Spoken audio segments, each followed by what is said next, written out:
Hi everyone. Just gonna give this a few minutes for people to join live.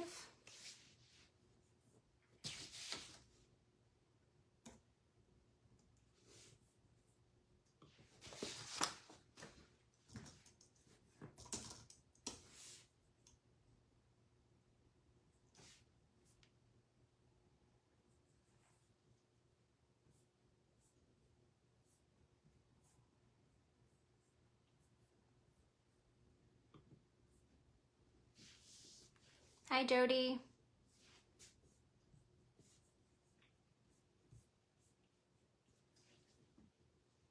Hi Holly.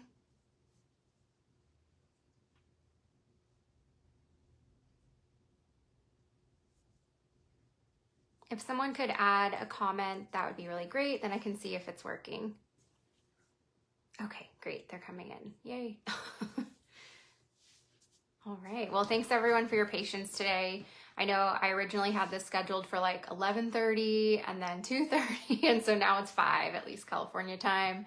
So it's been a busy day for me. So thanks for your patience. I am doing good. Hope everyone else is doing good as well. Hi, Sherry.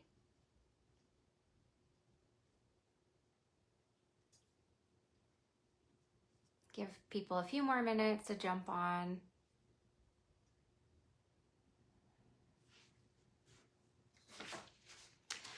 So today we're going to be talking about the houses in astrology. So I know we've been, doing the astrology series. Hopefully you've seen the other ones before today because it will make a lot more sense. And that will kind of, help in the progression of learning astrology. I've been reading all the comments. I think I might be behind on some of the older videos, but I'll get through them all. So if you do have questions, throughout, if you're watching the replay, feel free to put that down anytime and I will, try to get back to you. And just before we get started, I think I saw some comments that people did have some questions just in general. So if you do have those, feel free to put them in the chat and I can try to address those before we get started. No problem, Kimberly. Thanks for joining. Hi, Kelly.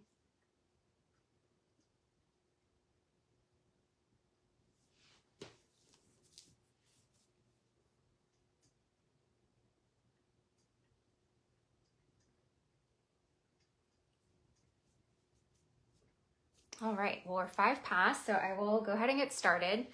So I know for like book reviews and things like that, this is one I've been mentioning. It's the only astrology book you'll ever need. I've checked out like a fair amount of astrology books throughout the years. There's a lot that go in like deep into different topics, but really to start, you want one that's just going to be able to cover all the basics.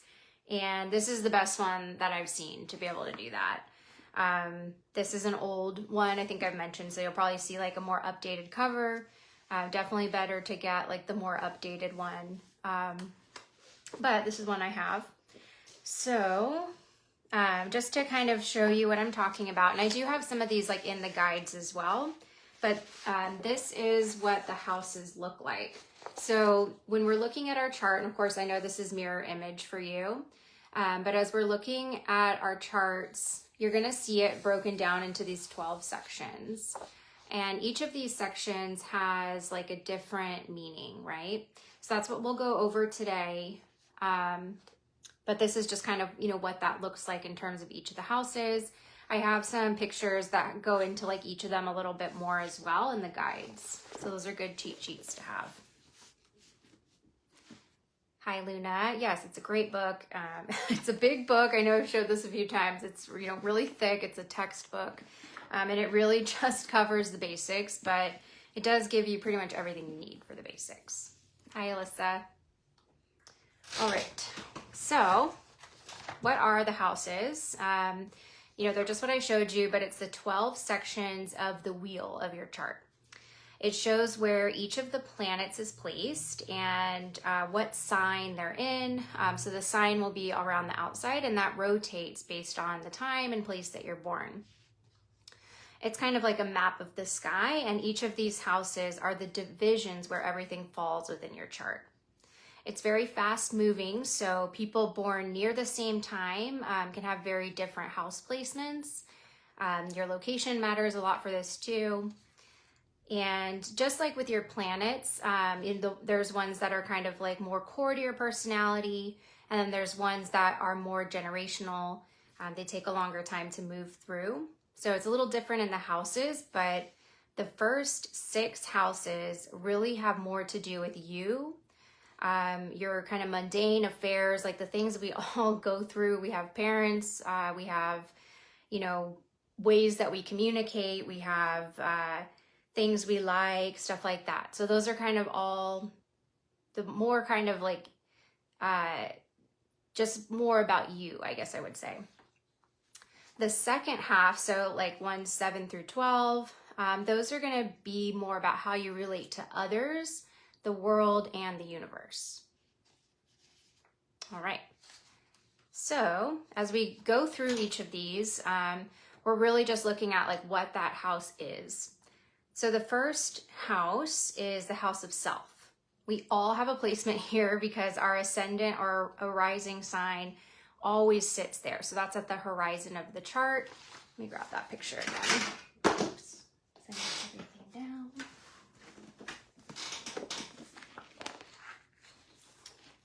I took my bookmark out. Sorry, y'all.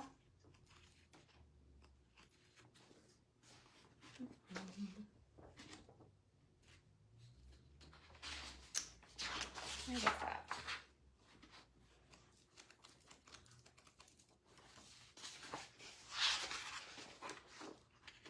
Okay, so as we're looking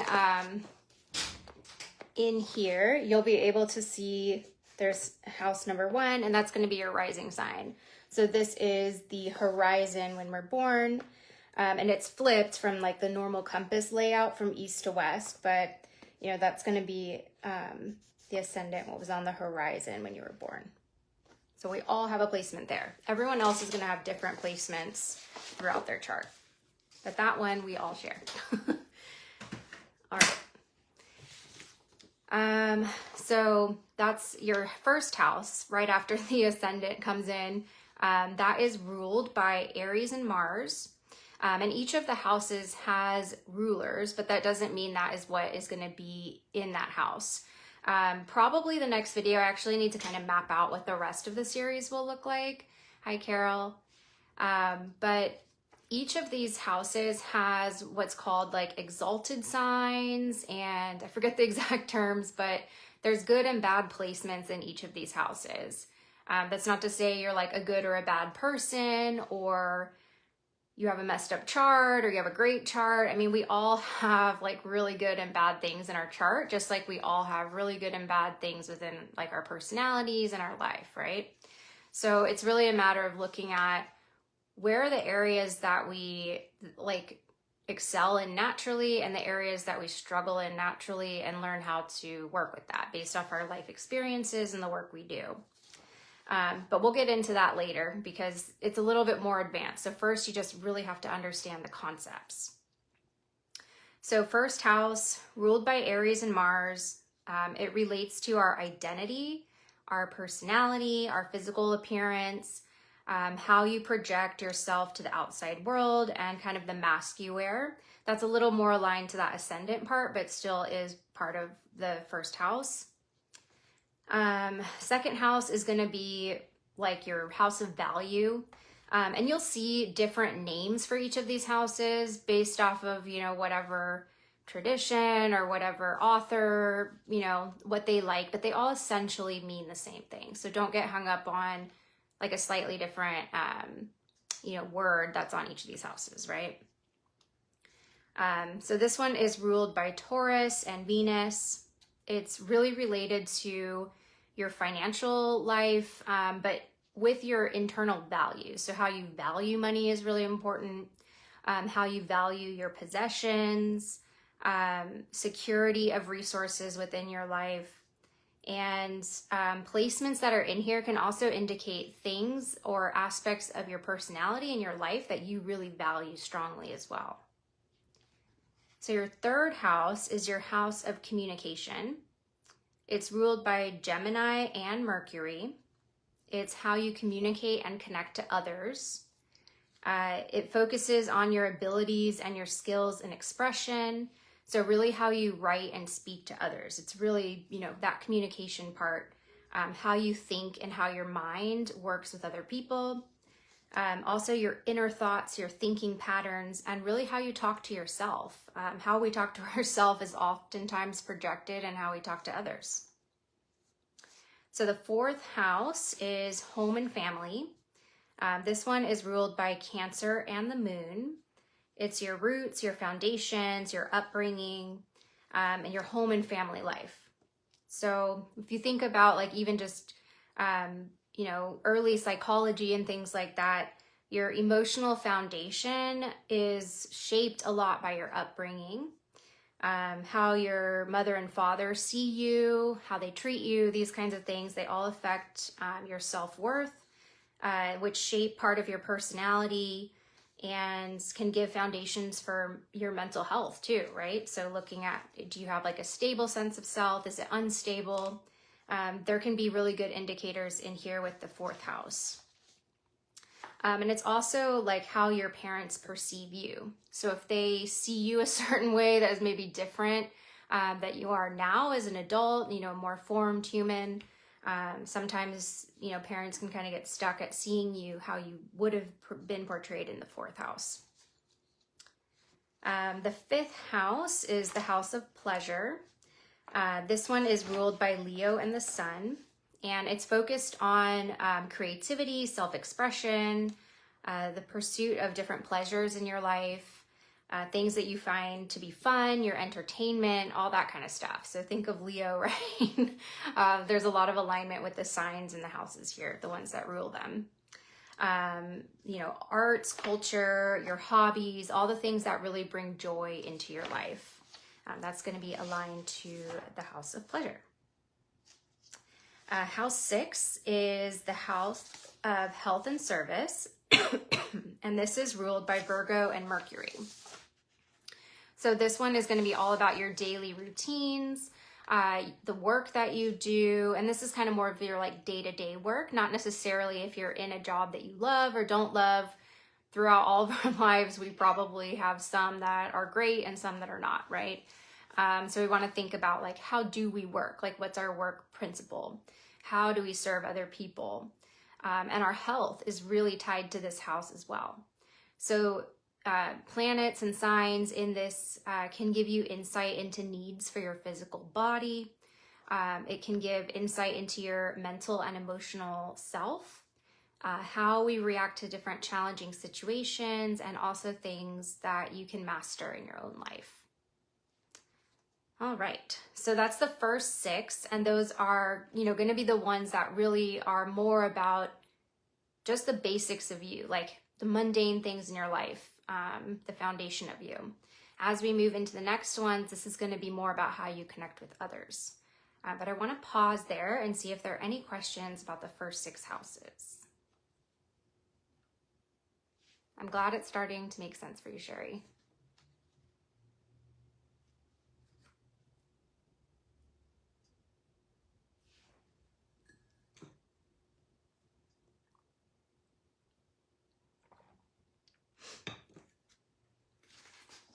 All right. So as we move on to house number 7, this is going to be the house of partnerships and marriage. So this is ruled by Libra and Venus.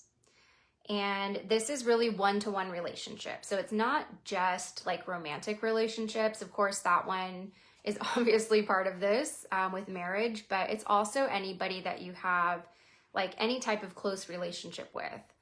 So this can be like business partners. This can be close friendships. They're going to be people that you have close relationships with that you seek out. So that wouldn't necessarily be like your sibling or your parent or something like that, right? Because those people are just in your life. You don't necessarily have a choice. I mean, sometimes we do, right? But sort of on a general sense, you don't necessarily seek those people out versus like a business partner, a marriage, partner. These are going to be people that you're choosing to build with. You're choosing these people to have like a deep relationship with. And this sign, if you have negative placements here, it can actually show different issues that you have relating to other people. So that can be something really good to look into. And it also provides insight into the kind of partner that you seek out. So house number 8, this is going to be the house of transformation or the house of sex, sometimes also called the house of death. This one is ruled by Pluto and Scorpio. And this is a harder house to interpret. From like a reader's point of view, it can be a lot harder for them to bring things up like this within your chart, because it's really about like the deep transformations and powers in your life, which are often very intimate to you, secret, and aligned with your sexuality. So those are things that people can't always talk about, or they can't really look at all these aspects, right? They may not know that about you, but this is a really important house for you to take a deep dive into, especially if you have a lot of placements there. It's things that are often taboo in your life. A lot of times, not always, but a lot of times in people's life, if you feel something is taboo, then oftentimes, that's an area that you can really grow into as you develop. Or at least understand why it is taboo for you or why it's not. These are things to really look into. Things that you have unhealthy relationships or attachments or mindsets with that you need to essentially like have die in your life, and then rebirth like a new, better way of thinking about that. It also, relates to losses in your life. Like, we all struggle with death, right? But do you have like a really hard time with death, like way more than other people? Do you not really care about death? Maybe not enough, right? There's things here that could play out in your chart. But yeah, it is harder to get advice on from other people because they can see things that could indicate things in their chart, but it's one that oftentimes, might make you uncomfortable or even might make the reader uncomfortable talking about. So house number 9 is aligned to philosophy and your purpose. So this one is ruled by Sagittarius and Jupiter, and it aligns to our higher beliefs and wisdom. A lot of stuff with witchcraft could really fit into here. It's our thoughts and our big ideas. It's philosophy, religion, also how we feel about the rule of law. People have different thoughts about this kind of stuff. Our morals, our ethics, dreams, all of this. So it's really kind of big thinking. And the travel, like farther travel, can also be associated with this house. House number 10 is going to be the house of career and social status. So this is different than work. It's not like how we work within our day-to-day. This is more of like our career. And sometimes our career is not fulfilling. Sometimes it is. So work with it, within your passions and things like that. It could be that you have a really not substantial career, but you do things on your own that are very substantial. So think about it that way too. This one is going to be ruled by Capricorn and Saturn. This is your career and also your public image. So this is how other people perceive you. If you're a stay-at-home mom, this would also fall into that, because that's how your kids and other people in society really see you. That's the persona that you're taking on, very motherly, right? If you're a doctor, then people see you as a doctor. That just starts to get all kinds of feelings and thoughts behind that.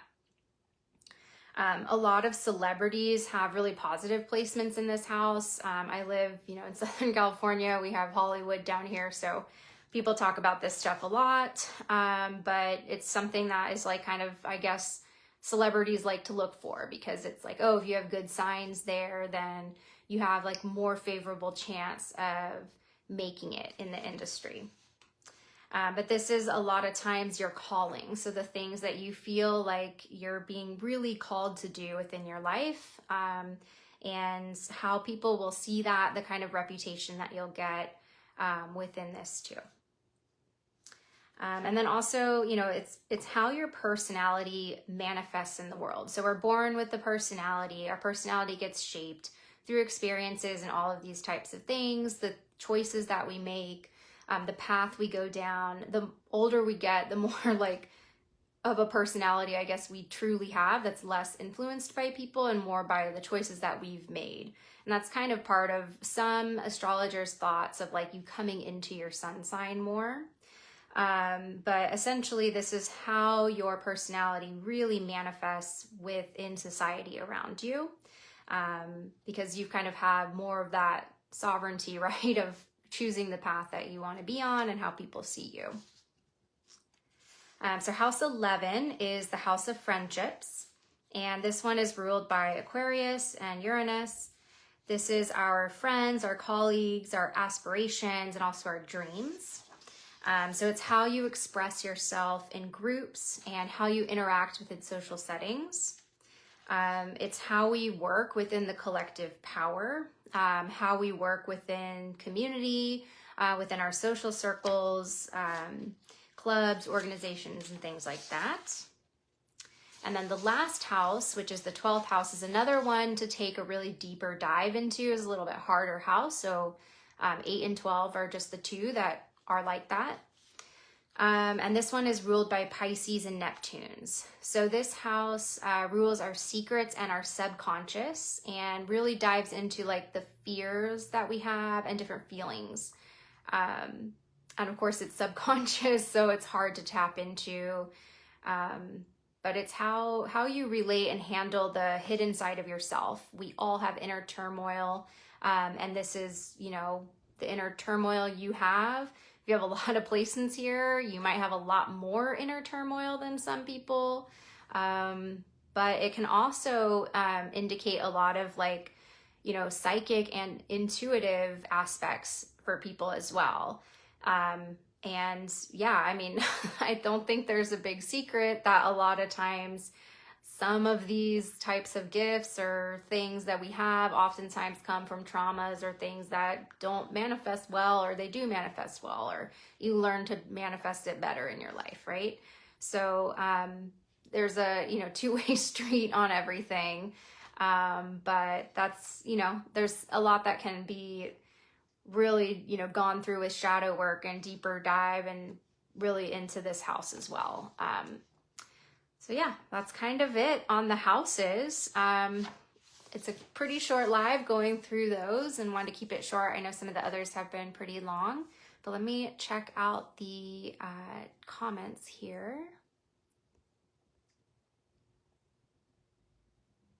Sherry says she's definitely going to watch again for the notes and have the cheat sheet when you sit down to read the chart. Yeah. So as you get your chart, you're going to look at, you know, there's kind of like a formula that you can use for this. So you look at, you know, the sign, the planet, and the house. And you can look at how all of those relate together. And that's going to give you a lot of indication of what that is. So if you're looking at, you know, just trying to think of something random, I guess, like just because it's the first, you think of like, okay, I have Aries in the first house. Okay, well, those are both about self, and that's going to be like, you know, strong there. You know, and if you had Mars there too, like you're going to have a really strong sense of self. Like it's a lot of sense of self. So that could be very good, could be very challenging in different situations. But you want to look at like what all those things mean together. And that's going to give you that really full picture of your chart. I know I've seen in some of the comments, not you specifically, Sherry, but just, you know, some of the things people are like, oh, so-and-so is a Sagittarius, so-and-so is a Pisces. And yeah, that's great, but it's just not that simple. Like astrology is very complex and you have to look at it in all of the aspects for it to really truly make sense. It's challenging. I mean, we're really just going into the basics of everything, but it's just how it works. So you want to be careful of not pigeonholing thinking, not really simplifying it too much, like really look at each piece being broken down, but putting them together. And that putting it together, I would say, is the really important part to make it make sense. How do you work out your house ruler? I've always been told it's your rising. Well, your rising or ascending sign is always on your first house. So that's going to be true for everybody. I think this might be more about like what sign is ruling your chart. Like if you have, because the sign on your first house will change. If you're an Aries, rising, then it's going to line up. But if you're not, then it won't. So you want to look at, kind of where all of those things are. I think if I'm understanding your question correctly. Carol also says, thanks in advance. I have to go catch up later. Sounds good. And then if I didn't answer the first question, let me know later in the comments. Holly says she loves looking into 8th house. Yeah, I mean, it's definitely like an area where you can really develop yourself and understanding of yourself and understanding of others. But yeah, it can also uncover things that are challenging, but that's part of this, right? I think personally my beliefs align, as with all of magic that we're doing. The more that we work into shadow work, the more that we look into the deeper parts of ourselves, like the stronger we become as we process this and learn how to work with all of that. That's my personal take. There's lots of takes out there, but yeah, that's what I like to do for my work. Kelly says, I should meet with someone to talk about this. Ask me about my shadows. I will gladly overshare. Awesome. I love that. Yeah, I mean, it's definitely like working into that shadow side of us. We all have it. It can, I feel it makes very powerful to be able to really understand that, grow through that, heal through that, and yeah, be able to help others through that too. Stevie says that's an interesting fact. I'm not sure which one that was for, but I'm glad it was interesting. Kelly says, is placement in the house consistent when determining whether it's strength-based or is it more taken in context in relation to the other house placements? There's each house has placements that are going to be like exalted. There's 4 different categories. So exalted is like the highest. I don't remember the words right now, but it's like one that is good, one that is not great, and then one that is sort of terrible. And they're just, something that you could memorize or cross-reference at any time. And yeah, those are supposed to be like good or bad placements. And if you have a lot of good placements, I guess you could say that's karmic, or you could say that that's like, you just have all these things in your life to help you achieve whatever you need to do.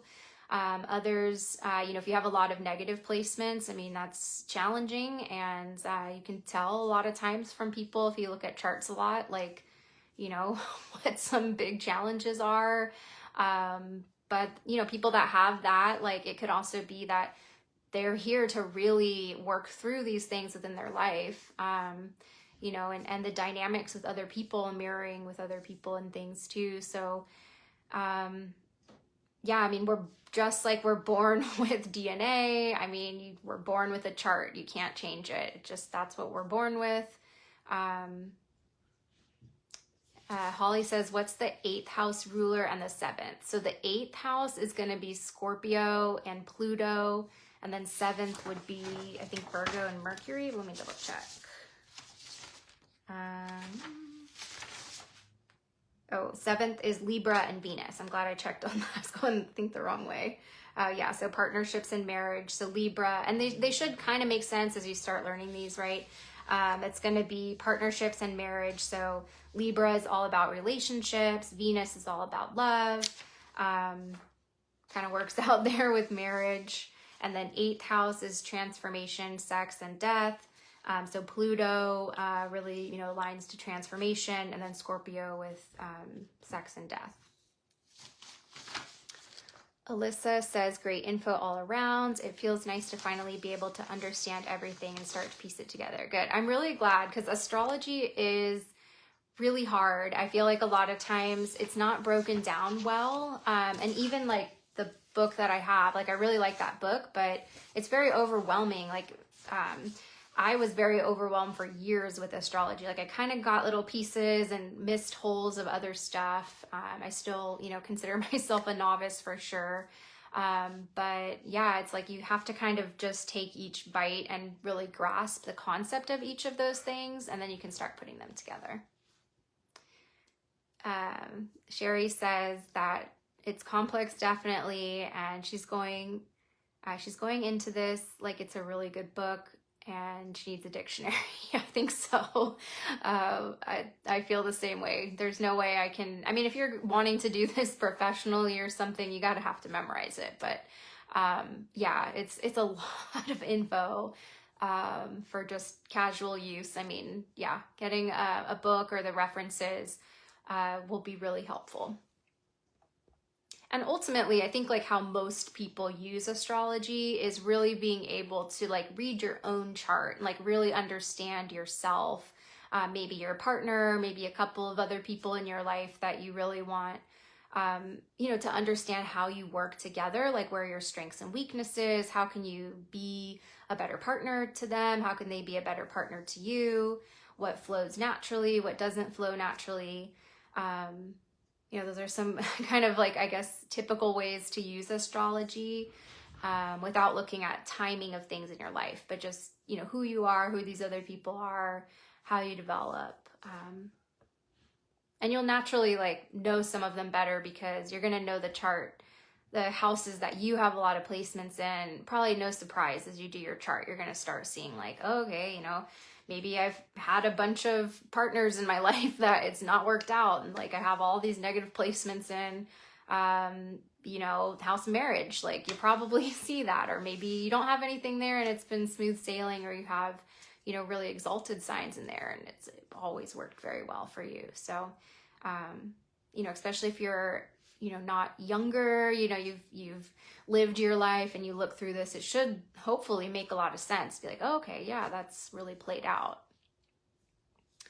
Alyssa says she has been enjoying asking others for their birth info. That's awesome. I love that. I really love being able to help other people and do readings for them too. I don't do like, you know, full readings, but I kind of just point them to the info and like show them how to find it. And that's a really fun thing for me as well. Yeah, Stevie, the 8th house for sure is a good journaling experience. Definitely. And the 12th house for that one too. I mean, all of them really can be. You could even do like, you could do a year-long journey with that and do like a month for each of the houses. Even if you don't have placements in there, just like, what does that mean for you? Holly says it can help with your, I'm not sure what the autocorrect was trying to say there. Maybe natural challenges.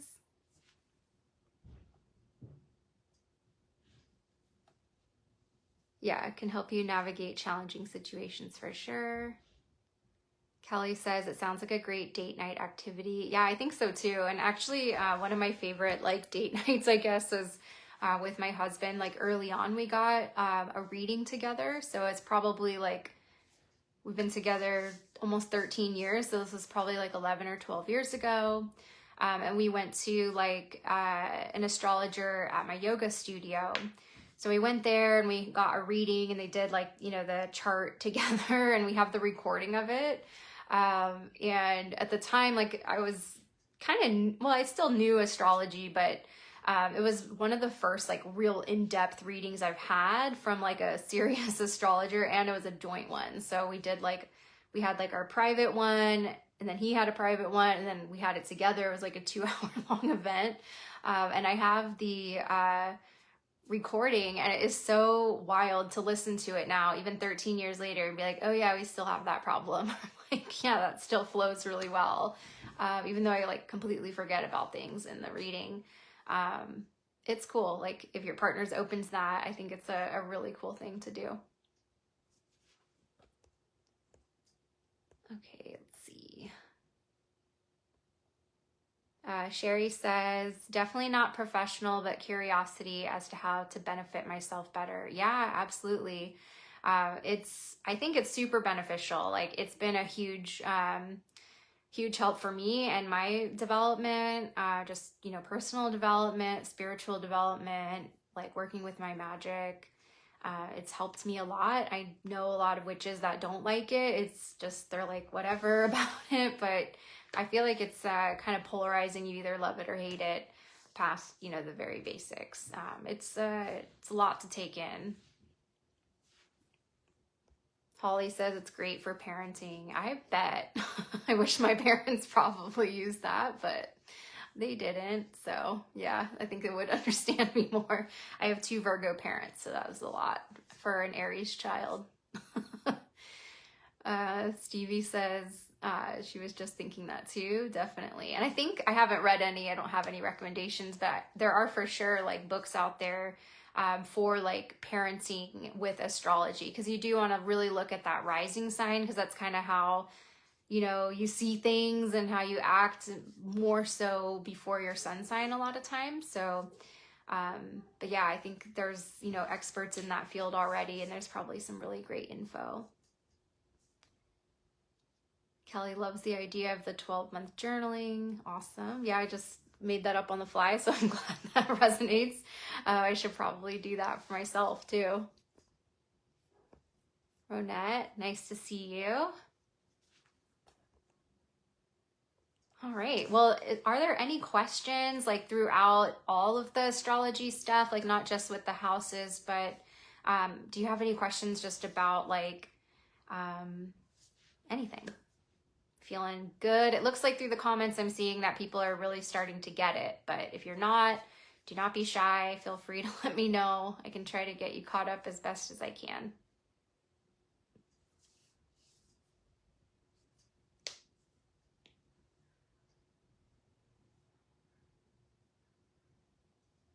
There's always a lag on here whenever the comments come in.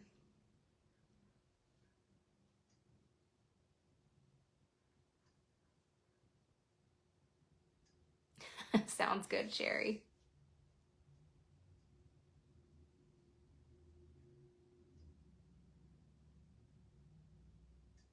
Yeah, and as we kind of move into the other stuff, I'm thinking probably what I want to do, I'm kind of torn on the direction to move next, because I feel like these are, the way that I did the first ones is kind of the general teaching of breaking it down.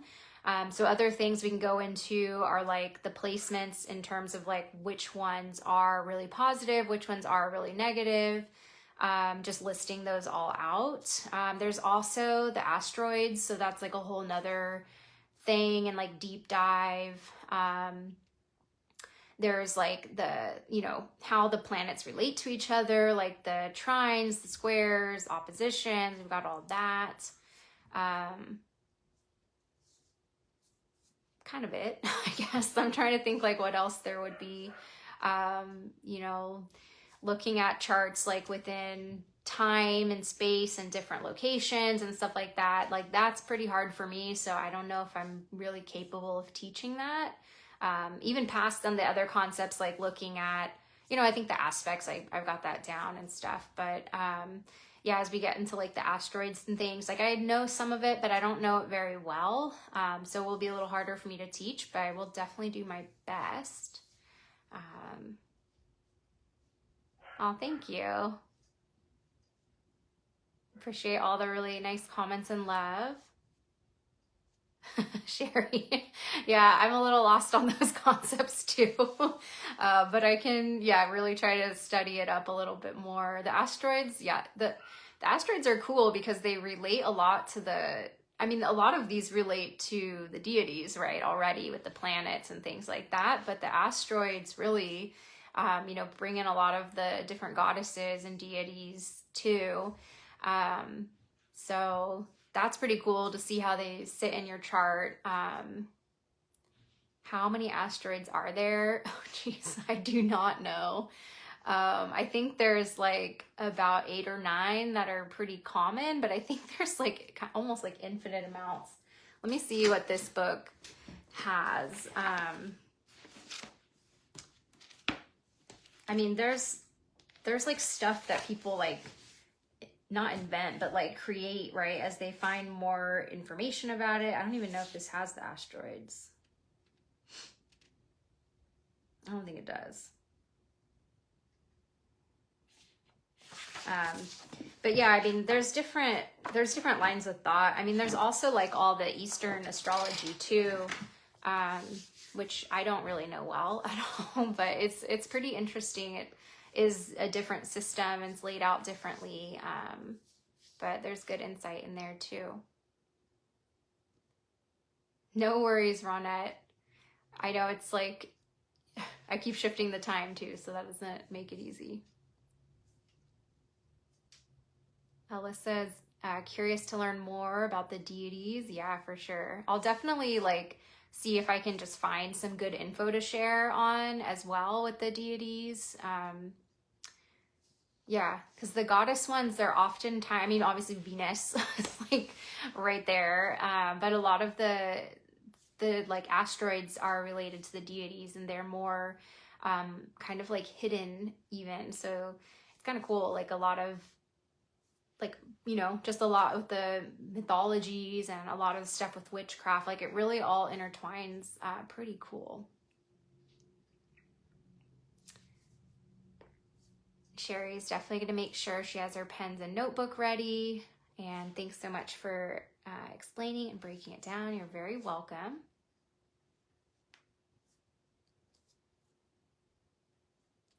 All right. Well, I'll try to keep this one short and sweet. I know some of them get long, and make sure we have some short ones in there for everyone to catch too. But yeah, you know, think about if you are just catching this like on the replay, or you're just joined unseen or something, definitely make sure you watch the other ones too, and really start getting kind of a good grasp on your chart. And then for the next ones, you know, if you have questions, bring them live when I'm live, or put them in the chat, and I'll do my best to address them, especially as we get into the deeper topics. It's just going to be harder for me to answer those questions, but I will definitely try my best, or try to point you into direction of, you know, information out there.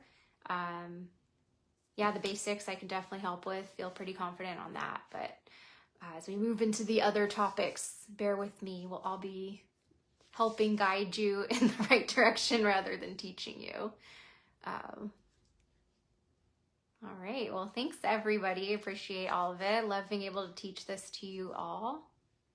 I'm actually working on getting a certification on astrology right now. So it's kind of cool, like being able to do that together just for a low level one, but taking a class right now. So it's kind of cool pairing it in and out that way, teaching and learning at the same time.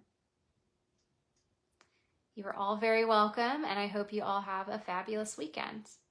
See you later.